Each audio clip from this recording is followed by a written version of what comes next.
Hello, hello, hello. I hope you're having a great night. I thought I was going to be late. I'm not late, so it's okay.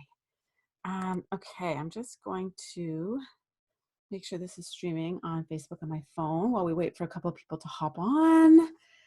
Hello, hello. Happy Thursday. I'm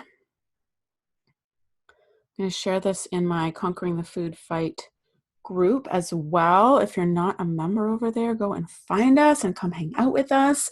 We hit 4,000 people in the group today. I'm so excited. So go head over, if you're not in my Facebook group, go and search Conquering the Food Fight and you will find us. Okay, awesome. I think we're all good here. Okay, I'm going to keep my phone on, not to be rude, but just so I can make sure, because I can't see if you have comments or questions on here. So I just need to keep my phone handy because that's the only place I can see it.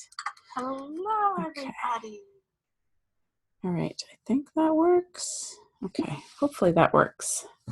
Awesome. Okay, I want to talk tonight about habits.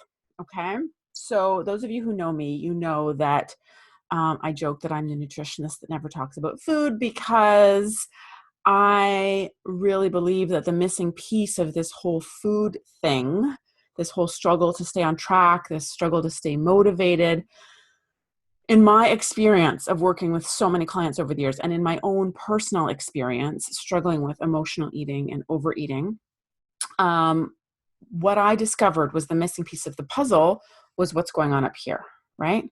And I talked about the analogy yesterday about, the analogy of like an overflowing bathtub, right? That I think that when it comes to our relationship with food, focusing on the recipes or the meal plans or how many carbs or I shouldn't eat carbs or should I eat fat or focusing on that stuff is like if your bathtub in your bathroom was overflowing and you just ran around looking for towels instead of turning off the faucet, right?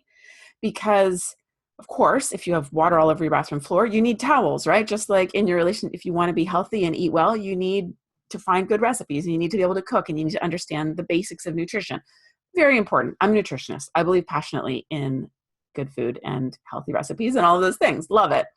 But I truly believe, and I know again from my own experience and working with hundreds of clients, both one-on-one and in my group programs, that the missing piece of the puzzle really has nothing to do with the food, right? Because here's the big question. If it was just about the food, and given that we have Google and Pinterest, and there's about 1 trillion healthy recipes on the internet, on the interwebs, right? And given that you are an intelligent person who has done many other things in their life, her life, and overcome other things and learned other things and overcome other challenges, given all of that, why have you not done it, right? Why are you still struggling with healthy eating? Why is it still so hard to stay on track? That to me is the missing piece of the puzzle. That to me is the burning question. That's what I became obsessed with when I started, sort of turning away from posting recipes and pretty pictures on Instagram of food, which is what I thought a nutritionist did, to really focusing on learning everything I could about food psychology, around neuroscience, around how your brain relates to food, why it craves certain foods, why it feels so overwhelming, why some cravings still feel so overwhelming, why we feel like sometimes we literally have no control, right? Why when we want to do one thing, it's like we feel like we have to do another, right? Why? I became obsessed with this.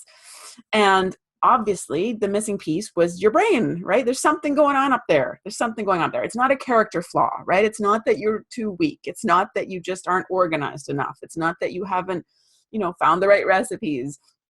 It's not that you don't like vegetables, right? It's none of those things. There's something else driving the bus here, right? So that became my obsession. Okay. So enough about me, but that is what I think is the missing piece of the puzzle. So if you follow me at all, you will know that this is what I love to talk about, is how your brain works around food. And more importantly, how can we, once we've figured that out, how can we reprogram and rewire those old patterns and habits so that making the healthy choices starts to feel easy, starts to feel automatic, right?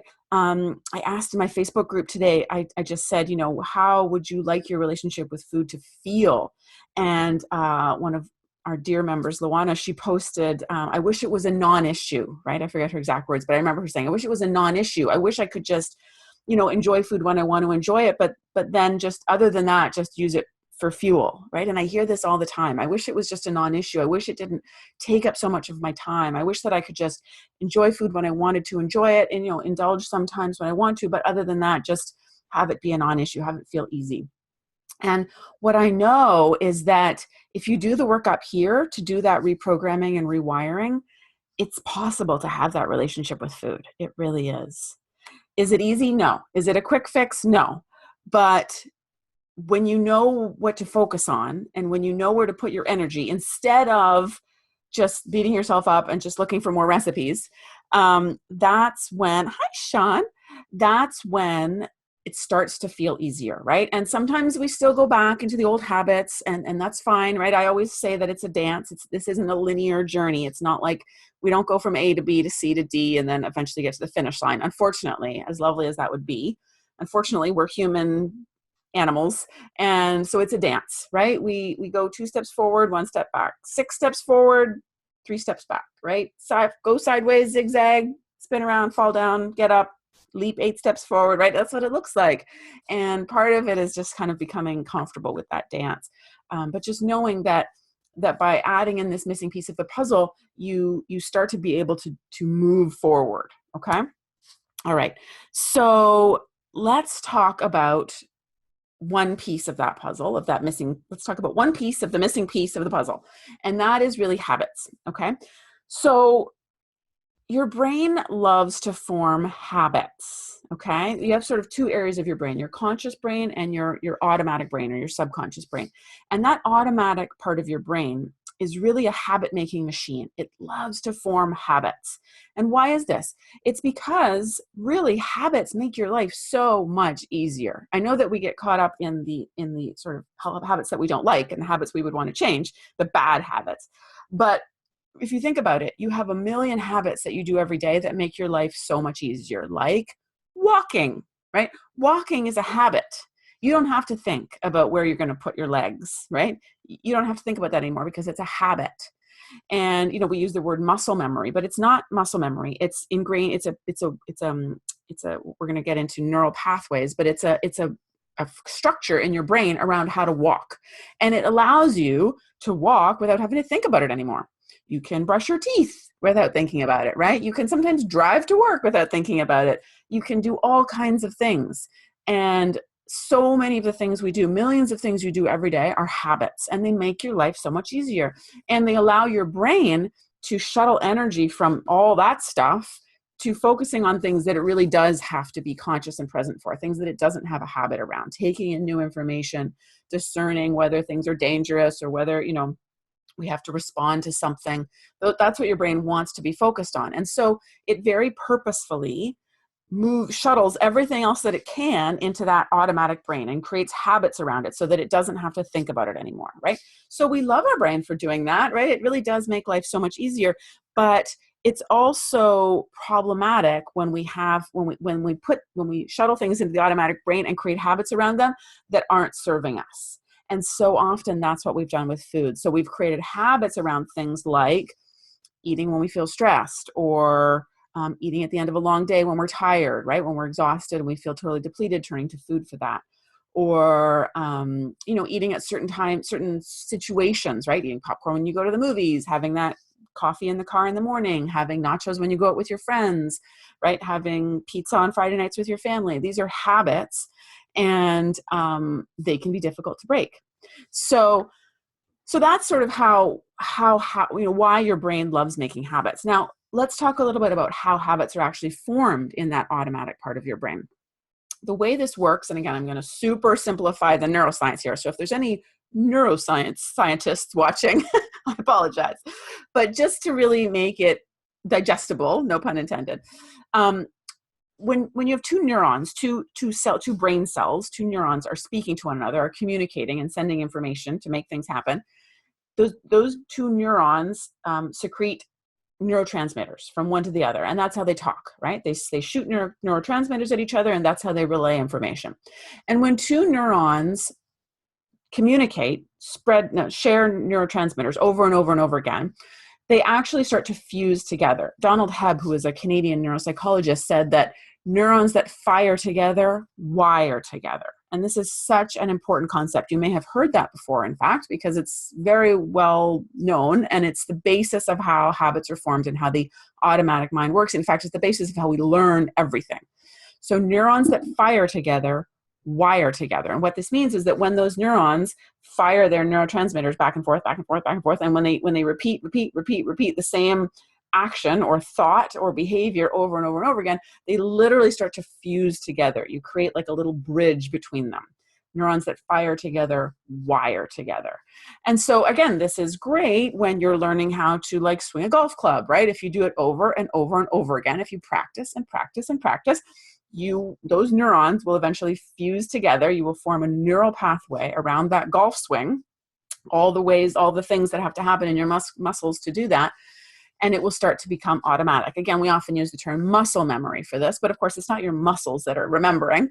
It's a neural pathway that's been formed in your brain around doing that behavior. And then you don't have to think about it anymore, right? You can be talking with your friends while you're swinging the golf club. You can be thinking about what you have to do later in the day, and you still swing the golf club the same way because you have a neural pathway around that behavior, and that it has become a habit. And to do it, and once that's happened, to do it any other way would feel uncomfortable, right? So think about, for example, I often use the analogy of brushing your teeth.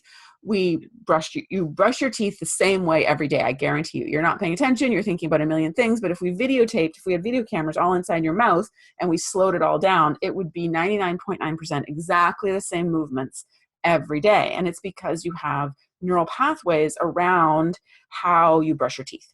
And so if you tried to put your toothbrush in the other hand, or if you tried to, I don't know, have someone else brush your teeth or something, if you tried to do it differently, it would feel very uncomfortable, and you would really have to think about it.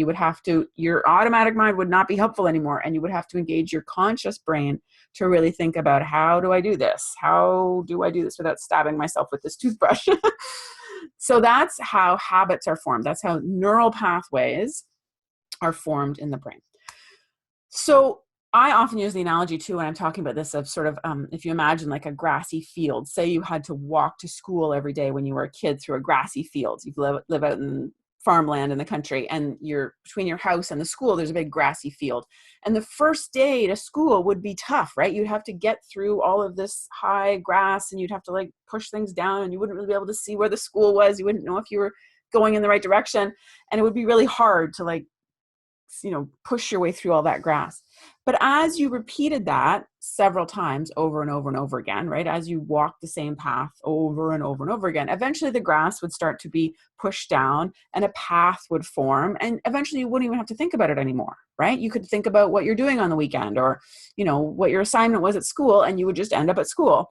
And that is how a neural pathway works, right? At the beginning, it's hard. We have to really think about it, and we have to really your conscious brain has to be engaged to figure out how you're going to do this. But once you repeat the behavior or thoughts, right? We have habits around thoughts as well, which is a whole other subject. When you repeat the same behavior or thought again and again and again, you create a neural pathway around it, and it just starts to feel automatic, and you don't have to think about it anymore.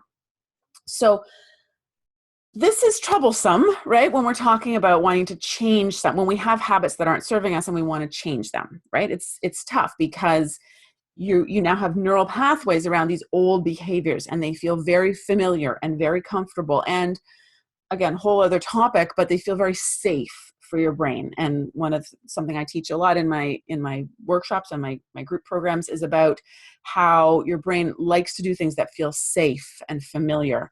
And so when we have habits around certain behaviors, they feel very familiar, and your brain equates that with safety. And it's always going to want to go back to those old habits, especially when you're stressed, when you're tired, when you feel icky, worried, anxious, right? Any of those things, right?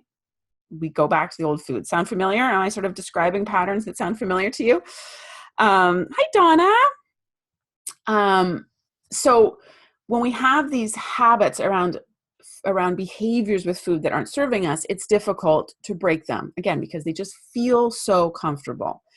But the good news is they are changeable. Okay. I talked about this again in my Facebook Live last night about this sort of notion of neuroplasticity. What we know about the human brain now, and this is a pretty recent development of our understanding, is that your brain has this beautiful feature that we call neuroplasticity, which is this notion that your brain is sort of almost plastic and it's very malleable. It turns out that your brain actually is quite good at breaking old neural pathways and creating new ones. Is it easy? No. Will the old ones go away forever? No. Unfortunately, you will always have some of that old circuitry that will always kind of be threatening you in the background. But you can develop new neural pathways around new, healthier behaviors, and they can be strengthened and strengthened and strengthened over time with repetition and practice.